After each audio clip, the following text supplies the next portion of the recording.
근데 이제 탄핵이 기각될 가능성을 아예 배제할 수는 없다. 아, 그렇죠. 예. 죄송합니다.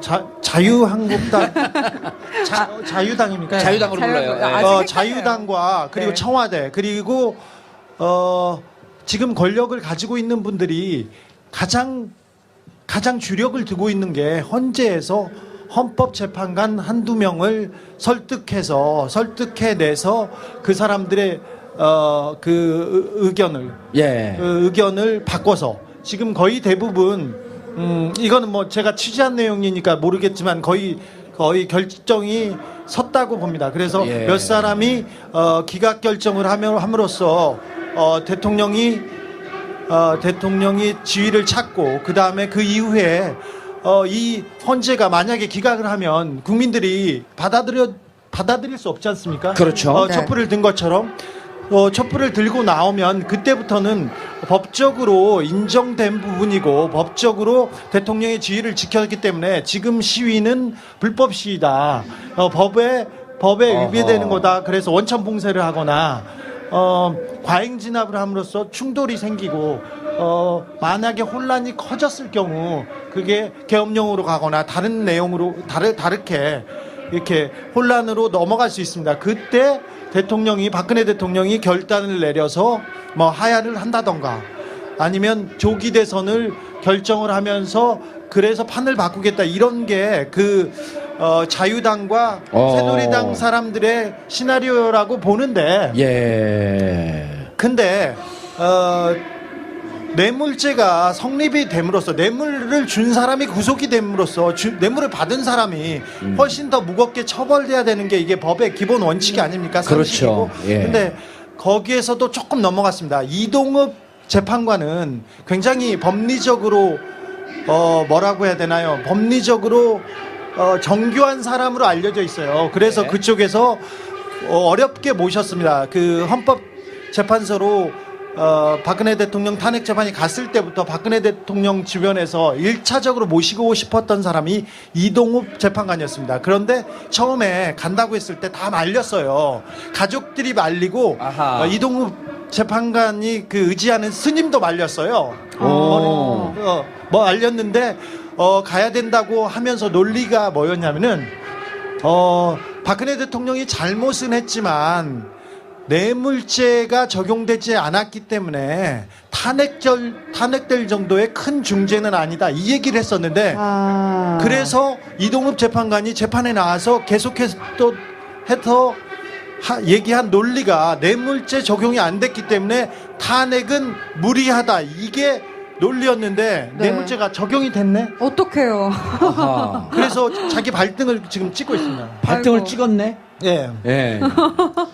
그래서 탄핵 기각은 쉽지 않지만 그래도 그분들은 돈이 있고 권력이 있고 지금 자리에 그대로 있습니다. 사실은 이 정권이 박근혜 정권이 뭐 움직이거나 뒤로 물러난 것처럼 보이지만 그대로 있습니다. 박근혜 대통령은 텔레비전 보고 계시고요.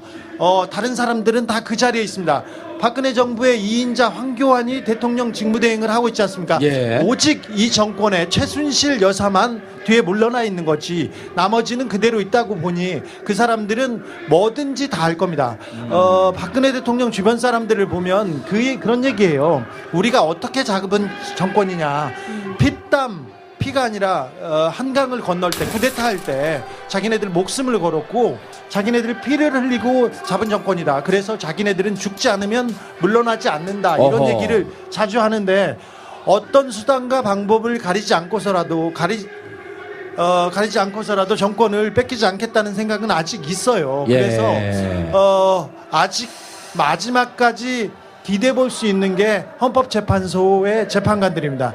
아시다시피 헌법재판소의 재판관들이 그분들이 법에 따라서 잘 판단을 해주리라고 믿고 기도하고는 있습니다만 그분들의 성향이라든가 그분들이 지금까지 해온 거를 보면 법이 그렇게 중요하던 사람이 아닙니다. 이명박 박근혜 정부 때 임명된 사람들을 보면 법보다는 권력 권력보다는 자기의 출세가 더 중요한 사람들인데 여러 가지 역학 구도가 있습니다. 헌법재판소가 이번에 그 탄핵 판결을 제대로 하지 않으면 헌법재판소의 존재 이유가 없고, 그리고 대법원에 비해서 훨씬 현저하게 자기네들의 가치가 떨어질 것이어서 여러 가지 구조상 예. 기각을 하기 어렵겠지만 그래도 잘 모릅니다. 그래서 끝까지 싸움이 끝날 때까지는 끝난 게 아니어서 눈 부릅뜨고 지켜봐야 됩니다. 예. 사실은 최순실 게이트가 처음 불거졌을 때 어땠습니까? 처음에는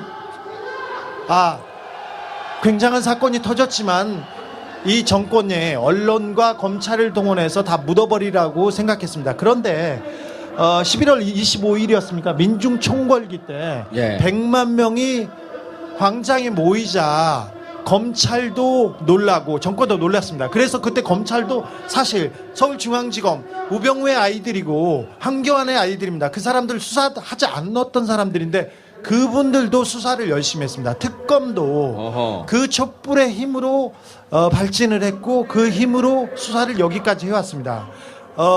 이 촛불의 힘이 계속 영향을 미치고 있다고 생각하는데 그래서 저기에서 사람들을 계속 동원하고 있습니다. 반대편에서는. 근데 촛불이 꺼지지 않고 계속해서 함성을 외치면 헌법재판소에서 법에 따라서 잘 판결하리라고 봅니다. 예. 네. 그러면 우리가 지금 오늘이 16차인데요. 다음 주가 25일이 2월 25일이 이제 17차가 되죠. 네, 16차 다음이 17차예요. 예. 그리고 그 다음이 18차예요. 네. 17차 다음은 18차예요. 네. 18차 이상하죠? 아니 왜 아까부터 18 계속 18만 얘기해요? 아니 박근혜 대통령이 정치한 지 18년 됐어요. 그렇죠. 아니 네. 그리고 뒤에 물러나 있었던 게 18년이었고요. 그렇죠. 네. 네. 청와대에서 18년 있었습니다. 아니죠. 그 전에 18년 네. 있었죠. 18, 그 전에. 18. 네. 예. 네. 그런 얘기를 하면서 좀 네. 부끄럽지 않아요? 네. 예? 부끄러웠어요. 자, 그래서 이제 어쨌든 1월에 들어서 사실 촛불이 조금 시들었었단 말이에요. 네. 그리고 1월 19일 날 이재용 삼성 부회장이 네. 기각이 되면서 일부 언론에서 네. 특히 경제지를 중심으로 해서 왜 최순실 특검을 하라 그랬더니 삼성 특검을 하냐 네. 이러면서 삼성을 보호하는 네, 그렇죠. 삼성을 지원하는 듯한 기사가 쏟아져 나오면서 사람들이 깜짝 놀랐단 말이에요. 그렇죠. 그리고- 이러다가 기각되는 거 아니냐. 그리고 박근혜 대통령 주변 지지 세력에 또 몰려 나오면서 이게 터닝 포인트처럼 돼 있었어요. 그렇죠. 4만 명이 나왔는데 210만 명이 나왔다 그러면서 네. 서석구 변호사 막 감동을 하고 네. 그러고 나서부터 이제 지난주서부터 다시 이제 촛불 시민들이 좀 모이기 시작을 했는데 네. 오늘도 지난 11일 그리고 오늘 18일 오늘도 또 18일이네요.